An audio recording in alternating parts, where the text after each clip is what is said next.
Dice, hola Temach, puedes llamarme Aldo. Ahora sí ya para no... Porque es anónima, pero me dan un nombre para no usar el nombre del crew. Quiero agradecerte a ti y al crew por su labor hacia los hombres y mujeres que siguen el camino del modo guerra. Soy el menor de 3 hermanos y durante muchos años tuve una mala relación con mi hermano mediano. Aunque debo decir que nunca sufrí un maltrato físico fuera de zapes y algunos golpes menores. Sin embargo, las palabras son poderosas, sobre todo en un niño. Debido a que mi papá trabajaba mucho y mi madre, aunque se hacía cargo del hogar, tenía que ayudar también a mi papá en su negocio, muchas veces estaba completamente solo con mi hermano, quien se desquitaba conmigo por sus problemas de la escuela. Esta convivencia fue muy tóxica. De tanto insultarme y decirme que era un tonto, un pendejo inútil que no valía nada, provocó que mi yo niño se creyera esas palabras y desarrolló baja autoestima, problemas para socializar, pues para mí hablar solo me provocaba insultos.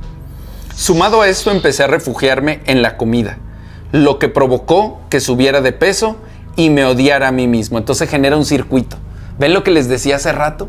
Cuando la gente no tiene amor propio, permite que los otros lo minimicen. Porque en su casa lo minimiza. Porque su entorno, y entonces él se minimiza a sí mismo. Y entonces se agrede a sí mismo. Y come. Y se maltrata. Así mi vida así mi vida estudiantil. Como un raro. Aunque no era malo en la escuela, sentía que me faltaba algo. Y tontamente pensé que sería una pareja. ¡Oh, mi compa! No. Mala solución. Pero al inicio no era un simp. Había niñas que me parecían bonitas, pero no por eso me gustaban o quería andar con ellas. Mis compañeras, los últimos 2 años de primaria, empezaban a hacer...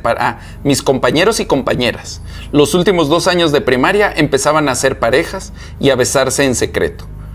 Lo hacían encerrados en un salón, con todos mis compañeros viéndolos y recibiendo atención. Interesante análisis, ¿no? Ya no lo hacían tanto por la pareja, lo hacían por la atención grupal que generaba.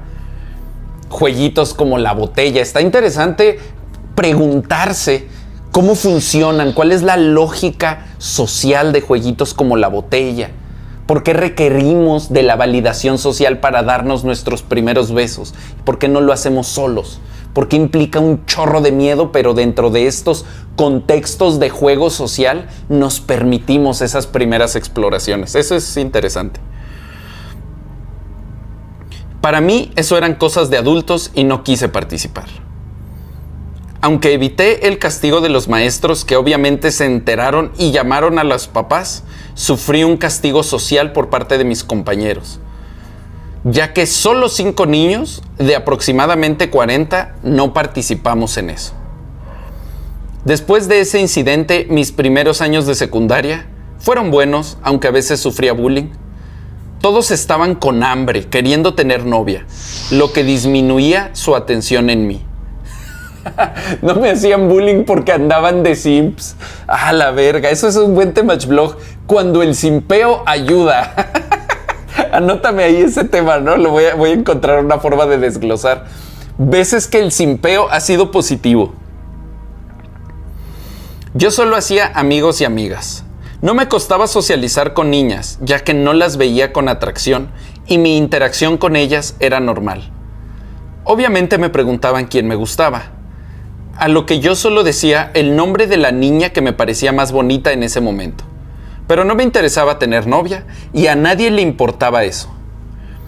Todos estaban en lo suyo, al menos por ahora. Honestamente recuerdo cómo me sentaba en bancas a mirar los árboles y hacerme preguntas de la vida.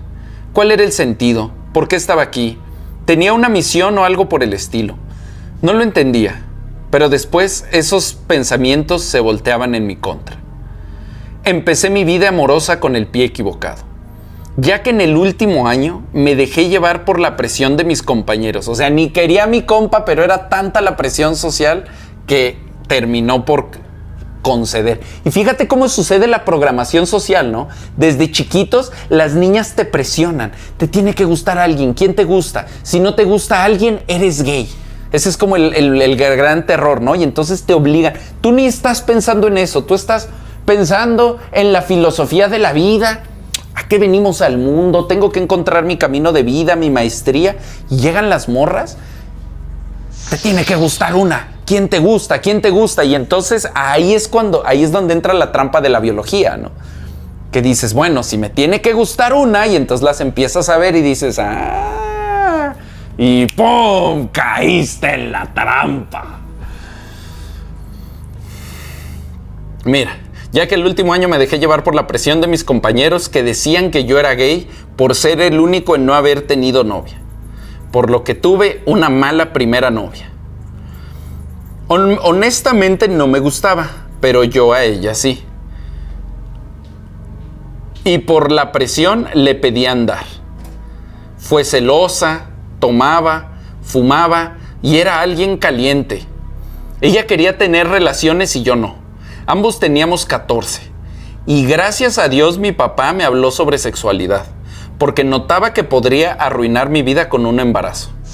Yo sentía la pulsión en mi cuerpo de ceder, pero sabía que era una mala mujer y resistí. Pude terminar con ella gracias a que me jugó una mala broma fingiendo haberse cortado las muñecas de los brazos. ¡A la verga! Yo también tuve una primera novia en la secundaria que no me gustaba, era bien promiscua, bien culera, pero me estuvieron jode y jode ella y sus amigas. Y como que dices, ya en la secundaria dices, bueno, va.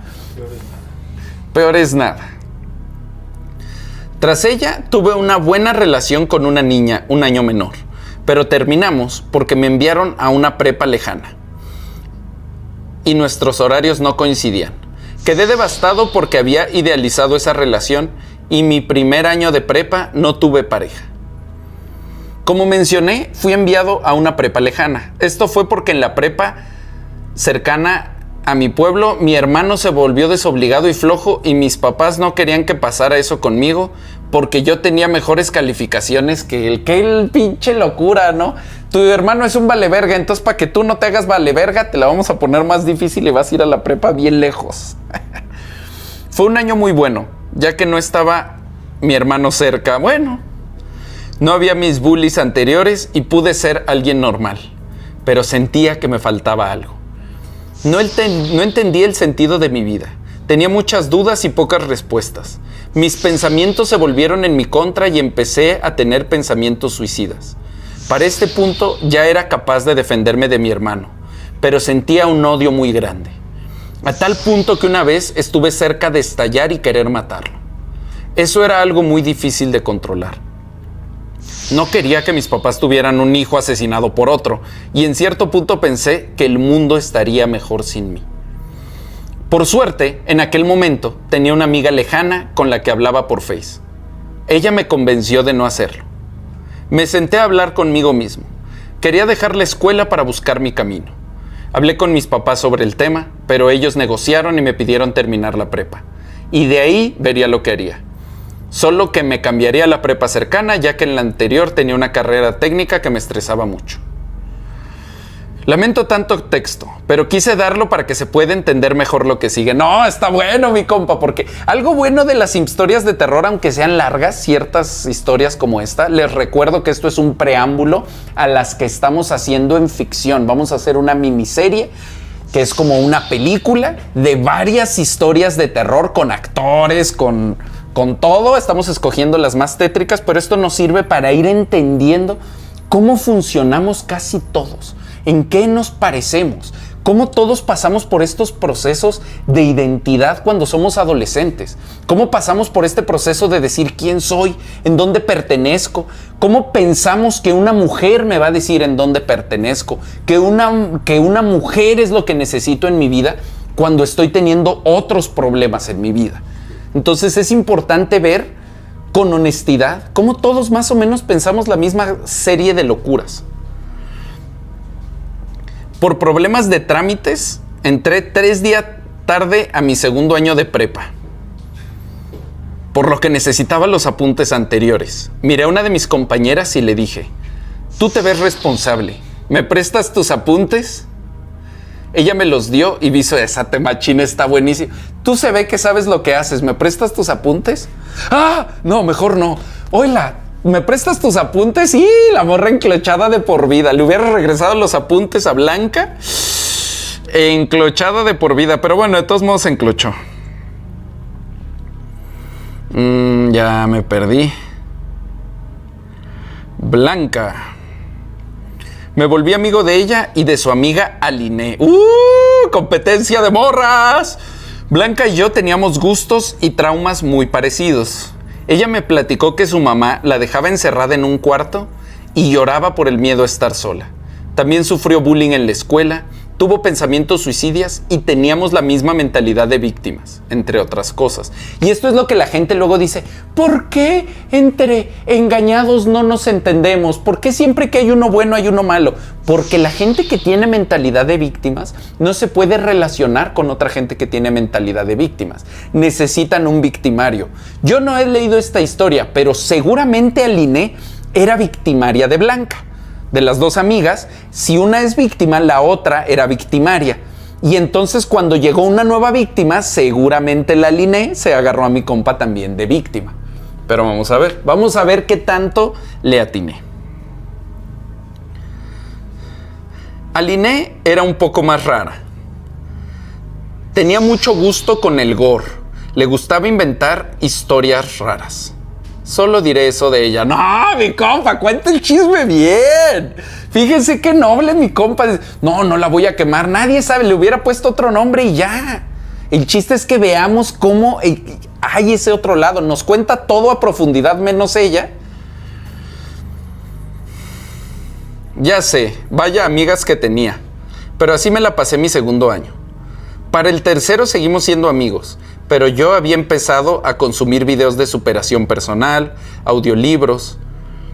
Sabía que engordar, mi baja autoestima, mis malas habilidades sociales habían sido procesos negativos de años, así que empecé poco a poco a cambiar mis hábitos. Era imposible cambiar de un día para otro, pero lo lograría poco a poco. Los resultados empezaron a verse. Había algunas chicas que querían conmigo, hablábamos pero no me convencían. Hasta que conocí a Elena. Ella consiguió mi número y supo ganar mi confianza en pocas semanas. Me sentía atraído por ella. Usualmente acostumbro conocerme con la chica antes de pensar en andar. Pero en este proceso sucedió algo. Un día en la última hora de clase, una maestra realizó una dinámica. Era sobre las emociones. Para mí fue algo genial. Había aprendido a abrazar la soledad. Bajé un poco de peso y me relacionaba mejor. Así que mi autoestima estaba bien. Sin embargo, noté cómo Blanca se vio muy afectada de forma negativa. Aunque seguíamos siendo grandes amigos, me había distanciado un poco.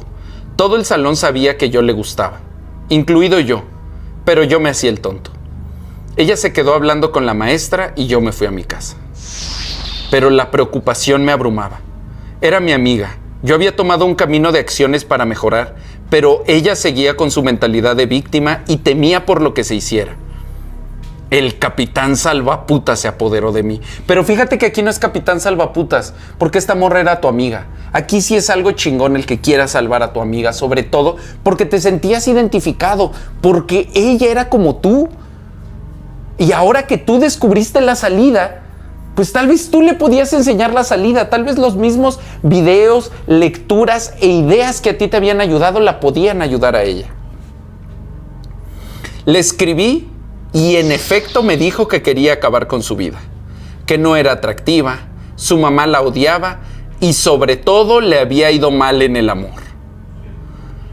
En ese momento estábamos en llamada tratando de convencerla de no hacerlo, ya que según ella se aventaría desde lo más alto de su casa. Aunque en realidad solo estaba acostada llorando en una esquina de su cama recibiendo atención de don pendejo. Pero yo pensaba que era real y en la desesperación le dije que no se podía suicidar porque yo estaba enamorado de ella. ¡No, mi compa! Todos, cabrones. El que diga que no está mintiendo. Todos hubiéramos sido ese. En la prepa, tu mejor amiga te dice que se va a aventar porque está enamorada de ti y lo único que se te ocurre para que no se aviente es decirle, es que yo también te amo. Porque como estás joven, no sabe que ella, es lo que les digo, las mujeres son mucho más listas que nosotros. Ella lo está haciendo por eso. Me va bien mal en el ya me voy a matar. Al vato que yo amo ni siquiera me quiere. Es obvio, mi compa. Cuando ya estás grande lo notas. Pero entiendes cómo él no se dio cuenta y él pensó que era él el que le estaba salvando. Me dijo que se lo repitiera y pues lo hice. Ella me dijo que yo le gustaba desde hace tiempo, pero que yo la trataba como amiga y además estaba conociendo a Elena. En ese momento ya me había arrepentido, pero no sabía qué hacer. Sí sentí algo por ella, pero más como un cariño de amistad. Pero mi lógica fue que ya no me podía echar para atrás. Solo andaría con ella para ayudarla y después terminaríamos cuando ya no sintiera peligro. Pero aquí descubrí que se puede vivir un infierno en pocos meses. Si de amigo te dijo que se iba a suicidar porque no la quieres, no te lo dijo así porque las mujeres son muy hábiles en ser indirectas. Pero eso te dijo. Imagínate de novio. No, mi compa, imagínate estar conociendo una morra bien chida y ay, para que no se suicide tu amiga, ahora andas con ella. Renunció a la mujer que quería y se fue con la que no quería. Esto se va a poner sabroso.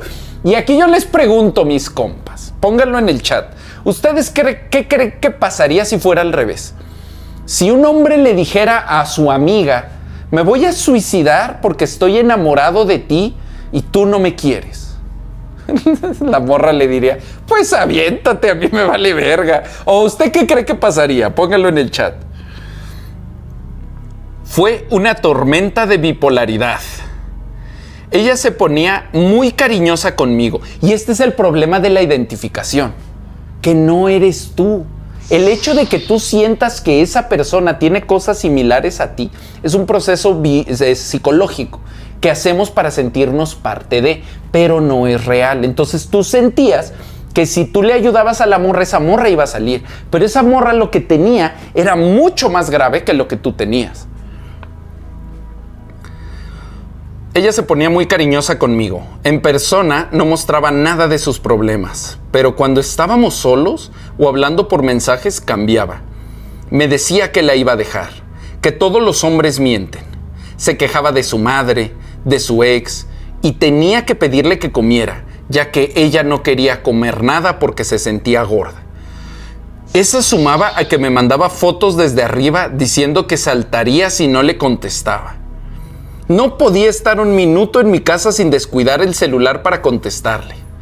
Imagínate la ansiedad de ese pedo. Justo, ya le funcionó. Si no me amas, me suicido. Te amo. Ah, no, pues, si no me contestas, me suicido. Si no me compras un pastel, me suicido. Si no me escribes, me suicido. Lógicamente, esta situación me abrumó. No podía dormir. Me equivocaba en la escuela. Hacía mal mis tareas y en ese momento tenía que estudiar para el examen de la universidad, pero no podía. Y todo esto fue solo el primer mes. Ya no podía. Yo le decía que nuestra relación no estaba bien, que estábamos siendo tóxicos. Ella por todas sus cosas y yo por aguantarlas, es correcto. Pero ella me decía que no, que era normal, que nuestras compañeras le decían que éramos la pareja perfecta. ¡Claro, mi compa! Claro que todas las mujeres van a decir que un hombre obediente es el hombre perfecto. Pero eso era solo la imagen que mostraba por fuera. Lógicamente no mostraría el infierno que me hacía pasar. Yo sabía que no podría aguantar mucho esta situación. Por suerte, en aquel momento pude conseguir el número de su mamá, gracias a que tenía acceso a información ya que hacía mi servicio social en la escuela. Hablé con ella, le platiqué todos los problemas que tenía su hija. ¡Qué ingenuo, mi compa! Pues obviamente la mamá está igual o peor. Que necesitaba que la ayudara, ya que si yo la dejaba no sé qué haría ella. Su mamá me respondió que la llevaría a un psicólogo para sus problemas, con una nutrióloga para sus trastornos y que hablaría con ella para pedirle perdón por las cosas que le hizo de niña. Cuando Blanca se enteró, no lo tomó bien al inicio. Decía que la traicioné. Pero funcionó. Empezó a mejorar. Yo traté de aguantar un poco más, ya que seguía teniendo sus momentos. El problema era que ella quería tener relaciones.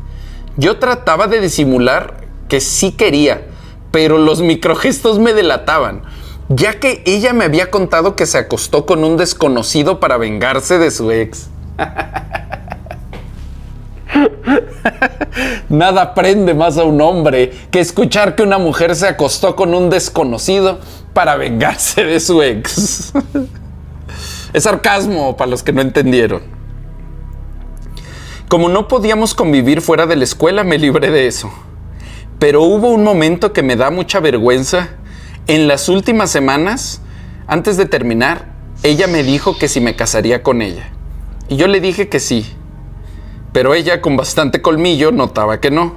Así que me dijo que si era verdad, que le comprara un anillo de promesa. Y así lo hice.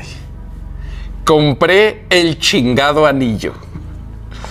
Quise dárselo sentados en una banca, pero ella me dijo que no, que me pusiera de rodillas y se lo pusiera en el dedo como muestra de mi amor. Yo me puse frente a ella y te juro, Temach, que me costaba doblar las rodillas. Me sentí tan humillado y solo miraba la sonrisa de ella, teniéndome literal de rodillas a sus pies. Con pesadez en la voz, le dije que si aceptaba el anillo como una promesa de que nos casaríamos en el futuro. Ella me dijo que sí, y me pude levantar, sintiéndome humillado. Un par de semanas después le pedí terminar. Le dije que estábamos siendo tóxicos y que necesitaba a alguien que la apoyara. Ella me dijo 1000 cosas para que no terminara, pero yo ya estaba cansado. Terminé con ella y me sentí liberado, como nunca en mi vida. Empecé a tener problemas después de terminar. El primero fue que ella y Aline trataron de hacerme quedar mal.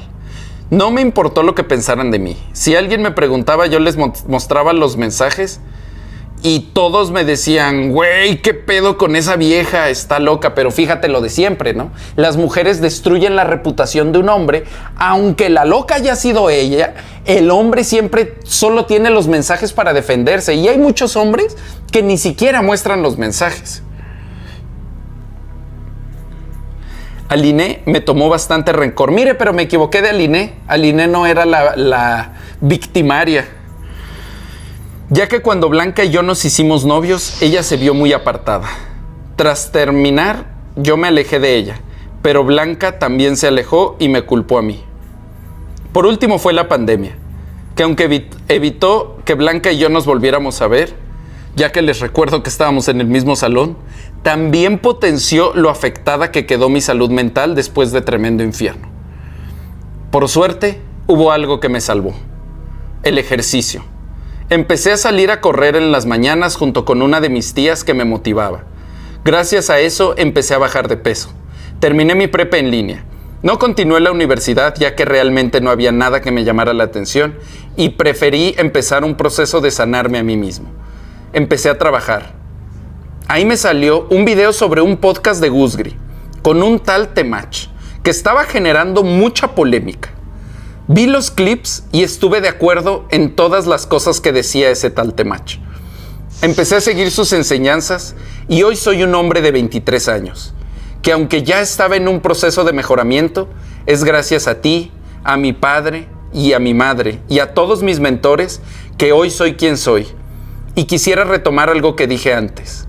Las palabras son poderosas, ya que las palabras del Temach lograron que saliera de mi vida de víctima y verdaderamente empezara a tomar acción.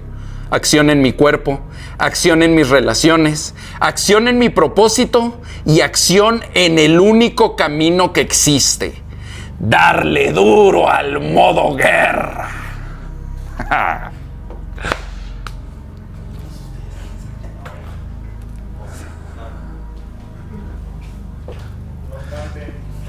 Nada más que agregar, mi compa. Qué pinche final tan verga.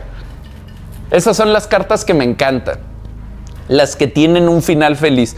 Vamos a elegir una con final feliz para filmarla, porque ahorita estamos filmando puras tragedias, puras finales súper trágicos. Bueno, ya no les voy a spoilear, pero las que vamos a hacer son muy fuertes y de repente creo que es bonito escuchar cómo alguien recuperó su vida de las garras del infierno, de las garras de la autodestrucción, de las garras de la depresión.